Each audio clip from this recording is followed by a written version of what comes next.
The official numbers for world population released by the United Nations, as of now, have just surpassed 8 billion people living on Earth. In 1800, there were only 900 million members of the human family spread across the world, raising to 1.65 billion in 1900, and skyrocketing to nearly 7 billion in the year 2000. Now, in 2023, we have allegedly just passed the 8 billion mark, with UN predictions claiming these statistics will continue to rise until reaching a whopping 11 billion at the turn of the next century. Given past failures and the many lies spewed by the UN during recent world events, however, it is fair and justified to remain skeptical of such statistics and to do some independent investigation before blindly believing. By collecting official statistics and doing your own math, it is difficult to find a way for these numbers to add up. For example, India supposedly has a countrywide population of well over 1.4 billion citizens. But when practical calculations are made using the UN's own numbers, how they could possibly conclude such a high figure is clear as mud.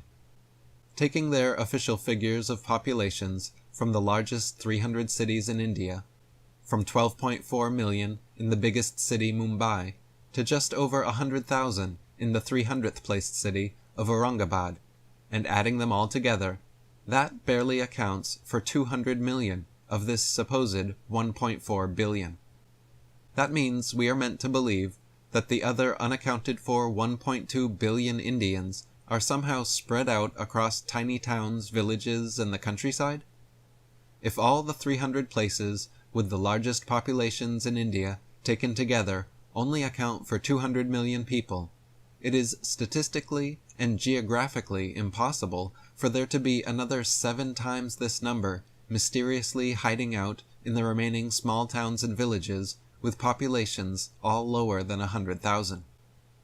A similar situation occurs when adding up the official figures for the entire world's 300 most populated cities.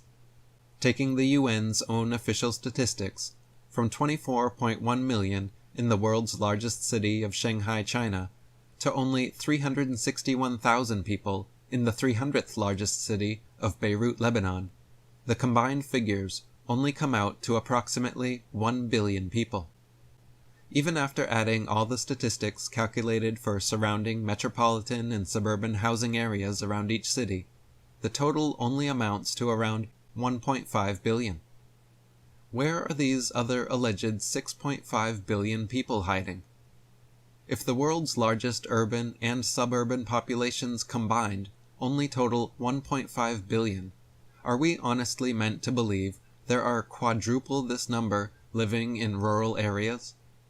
Being generous, independent analysts have estimated at most another billion people could possibly be spread out across the world's rural countrysides, still putting the actual number well below 3 billion. The likely reason for these exaggerated statistics is that governments are incentivized to lie about population figures in order to collect more money for social programs. Then, by raising population figures to shocking levels, fear is created in the minds of the masses, and they are even more easily able to control and sell us on expensive, enslaving solutions. This hoax has resulted in billions of dollars spent fighting the phantom of so-called overpopulation, and led to many inhumane population control programs. In reality, however, if everyone were all squeezed into a population density of 27,000 per square mile, which is comparable to New York City, 8 billion people would only fill up the state of Texas, leaving the entire rest of the world uninhabited.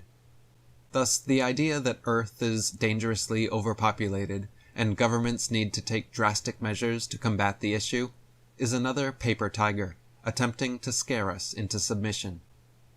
As Walter Williams wrote, the United Nations Population Fund has helped governments deny women the right to choose the number and spacing of their children.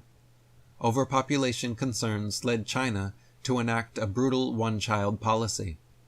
Forced sterilization is a method of population control in some countries, nearly 250,000 Peruvian women were sterilized.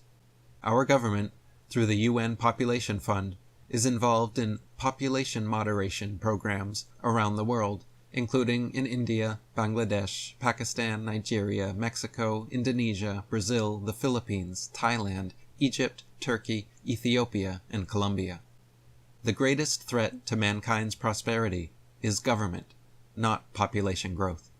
For example, Zimbabwe was agriculturally rich, but with government interference was reduced to the brink of mass starvation. Any country faced with massive government interference can be brought to starvation. Blaming poverty on overpopulation not only lets governments off the hook, but also encourages the enactment of harmful, inhumane policies. Today's poverty has little to do with overpopulation. The most commonly held characteristics of non-poor countries are greater personal liberty, private property rights, the rule of law, and an economic system closer to capitalism than to communism. That is the recipe for prosperity.